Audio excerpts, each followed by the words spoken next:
सेना पाकिस्तान बॉर्डर के पास लड़ाकू क्षमता बढ़ाने जा रही है। जोधपुर में बॉर्डर पर भारतीय सेना अपाचे हेलीकॉप्टर तैनात करेगी। बता दें कि ये लड़ाकू हेलीकॉप्टर पाकिस्तान की ओर से होने वाली हर गतिविधि, हर हरकत पर पैनी नजर रखेंगे।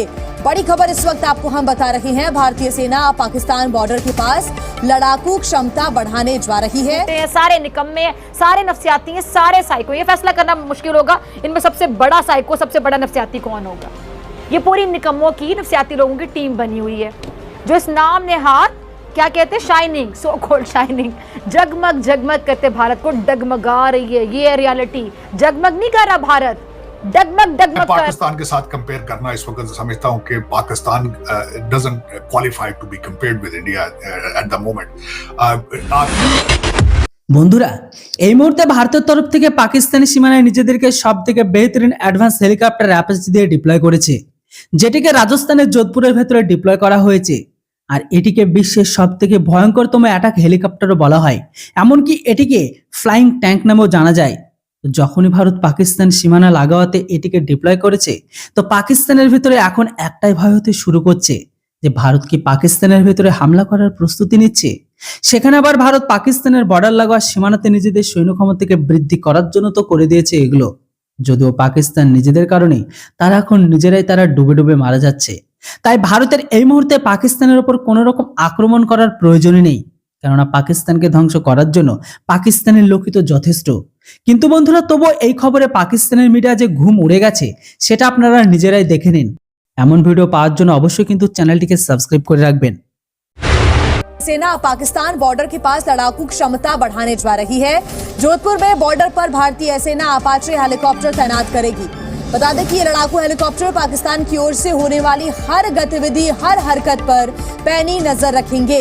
बड़ी खबर इस वक्त आपको हम बता रहे हैं। भारतीय सेना पाकिस्तान बॉर्डर के पास लड़ाकू क्षमता बढ़ाने जा रही है। जोधपुर में बॉर्डर पर भारतीय सेना अपाचे हेलीकॉप्टर को तैनात करेगी। नई तकनीकों से लैस अपाचे हेलीकॉप्टर को तैनात किया जाएगा। ये लड़ाकू हेलीकॉप्टर पाकिस्तान की ओर से होने वाली हर गतिविधि, हर हरकत पर पैनी नजर रखेंगे। इस घटिया शख्स ने और पाकिस्तान के खिलाफ जहर उगलकर हिंदुस्तान के तख्त पे दूसरी बार एक घटिया, पागल शख्स, जुनूनी शख्स, साइको शख्स, नफ्सियाती शख्स दूसरी बार विराजमान हुआ। आप देखें, मोदी समेत इसकी काबीना क्या जोकरों से नहीं भरी हुई? जोकर ही जोकर दिखाई देंगे आपको। और ये हर रोज अपना तमाशा लगाकर पूरे हिंदुस्तान का मजाक बनाता है।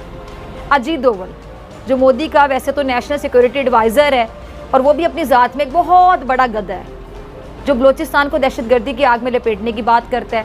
ये गधा पाकिस्तान के साथ जंग करना चाहता है। सिर्फ इतना कि मोदी ने अपने इर्द गिर्द सारे जो इसके इर्द गिर्द है ना, इसके एडवाइज़र, इसके पालतू, इसके साथ चलने वाले, जिनकी ये सुनते हैं या जो इसकी सुनते हैं आगे से, सारे जोकर्स हैं, सारे नाअहल हैं, सारे झूठे हैं, सारे निकम्मे हैं, सारे नफ्सियाती हैं, सारे साइको। ये फैसला करना मुश्किल होगा इनमें सबसे बड़ा साइको, सबसे बड़ा नफ्सियाती कौन होगा।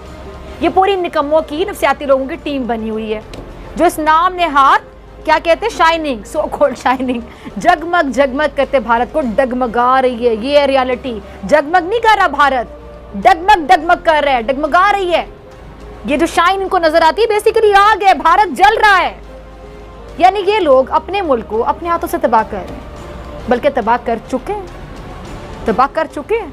मोदी को का तो सबको पता है कि ये रोज जलील होता है, ख्वार होता है, इसकी जालसाजी की खबरें दुनिया की जीनत बनी हुई। सोचें जरा, अमित शाह, इसका एक सैंपल, जो चीख चीख कर कश्मीर को हिंदुस्तान का हिस्सा कहता है, और चीखता तो वो है जिसके पल्ले कुछ नहीं होता। और ऐसा शख्स चीख चीख कर खुद को दुरुस्त साबित करने की नाकाम कोशिश करता है। झूठ बोलते हैं, झूठ के व्यापारी, झूठ का मंजन, झूठ का चूरन बेचते हैं नफ्सियाती लोग, झूठे लोग, कॉम्प्लेक्स लोग पाकिस्तान से हसद करते हैं। और इस हसद में इतने आगे निकल चुके हैं कि इनको समझ ही नहीं आता कि क्या करना है। सोते जागते, उठते बैठते, खाते पीते, हर वक्त इनके हवास पे पाकिस्तान सवार रहता है कि किस तरह पाकिस्तान का इमेज खराब किया जाए। और हर दफ़ा मुँह की खाते हैं। और अब यही हाल अमित शाह का भी, कि नाकाम कोशिशें करता फिर रहा है। हिंदुस्तान ज़बरदस्ती मकबूजा कश्मीर पर कब्जा भी जमाता है बाकायदा, और इसकी आज़ाद हैसियत को भी ख़त्म कर देता है। और मोदी ये सब कुछ अपने इसी चमचे अमित शाह के ज़रिए करता है। और मोदी इसी अमित शाह और हिंदुस्तान की फ़ौज की मदद से, सेना की मदद से, मासूम कश्मीरियों की आंखों की बिनाई छीनता है, कश्मीरियों का खून बहाता है, और मोदी के इस घिनौने जराइम पर उसकी अमरीकी अदालत में भी तलबी होती है, जिसके बाद मोदी तरले मिन्नतों पर आ गया और मोदी ने उस वक्त भी मासूम कश्मीरियों के हकूक जबरदस्ती छीन लिए थे और आज भी भारत के अंदर मौजूद है। मैं पाकिस्तान के साथ कंपेयर करना इस वक्त समझता हूं कि Pakistan doesn't qualify to be compared with India at the moment. आपकी कंपैरिजन इस वक्त, मैं तो कहता हूं आपकी कंपैरिजन अफगानिस्तान से भी करना अफगानिस्तान की तौहीन है, क्योंकि वो भी अब आपसे बेहतर है, उनकी करेंसी आपसे बेहतर है, वहां लॉ एंड ऑर्डर आपसे बेहतर है। और आपका इस वक्त तक अगर मैं कंपैरिजन, खैर मुझे तो आपको कंट्री, मैं कांगो से पहले कई दफा करता था, अब तो कांगो भी आपसे बेहतर है, वो मैं सोमालिया भी आपसे बेहतर जा रहा है इस वक्त अगर देखा जाए। और मैं I have to find the country of your match. इस वक्त अगर देखा जाए तो आपके हालात, मैं जिस तरह कहता हूँ आपके डॉलर बेस पैसा, जो पैसा दिखाता है आप उसके पीछे चल जाते हैं। आप एक ऐसे आवारा बच्चे की तरह चौक में खड़े होते हैं कि जो आके सीटी लगाए और आपको कैंडी और डॉलर दिखाए, आप उसके पीछे चल जाते हैं, क्योंकि आपको चलाने वाले दे आर नॉट पाकिस्तान, आपको चलाने वाले सारे लंदन, अमेरिका, टोरंटो बेस है। ये ट्रेजेडी है, ट्रेजेडी। और हर पाकिस्तानी को पता है, दुख वाली बात यह है कि हर पाकिस्तानी को पता है कि हमारे लूटने वाले कहां से आते हैं और कहां जाते हैं, लेकिन कर कुछ नहीं सकते। एक दुनिया का सबसे बड़ा लेबर कैंप जो है आपने प्रोड्यूस कर, आपको चाहिए कि इसका नाम चेंज करके लेबरस्तान रख दें। पाकिस्तान नहीं है, लेबरस्तान है। वो जो 25-23 करोड़ लोग हैं, वो सिर्फ अपने जो इनके मालिक हैं, masters, British masters in a form of Pakistanis, उनके अखराजात पूरे करते हैं लंदन, टोरंटो और बर्तानिया में उनके बच्चों के। दुख वाली बात, कर्जे देते यहां है, वॉशिंगटन डीसी में IMF के अंगूठे लगाते हैं आपके ब्रिटिश एजेंट, गुर्दे ऑफर किए जाते हैं 23 करोड़ को। और पता है सबको, बल्कि वो IMF को भी पता है, वॉशिंगटन डीसी को भी पता है कि ये क्या हो रहा है, पाकिस्तान के साथ, हम पाकिस्तान के साथ क्या गेम कर रहे हैं।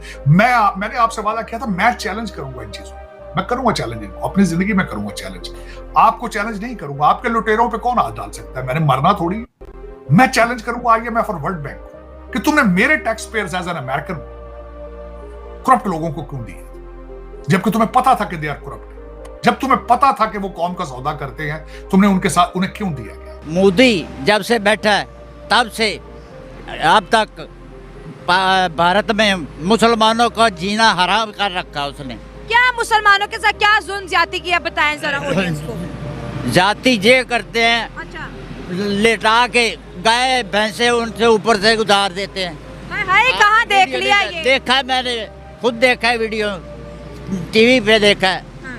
आपको उनका ये नेकी नजर नहीं है कि इंडिया के अंदर उन्होंने ट्रिपल तलाक बैन करवा दिया? हर बाप अब सुकून से जी अपने घर चैन की नींद सोता है कि कोई उसकी बेटी को तलाक नहीं दे सकता। मुसलमान लड़कियों को निकाह के ऊपर इतना ज्यादा पैसा दिया जाता है, स्कॉलरशिप दी जाती है, मदरसे में उन्होंने कंप्यूटर बना दिए, तो ये नेकी नजर नहीं आ रही? नहीं, ये गलत बात है, कुछ नहीं देते। मोदी जब से बैठा कुछ नहीं, मुसलमानों के पास जुल्म हो रहा है।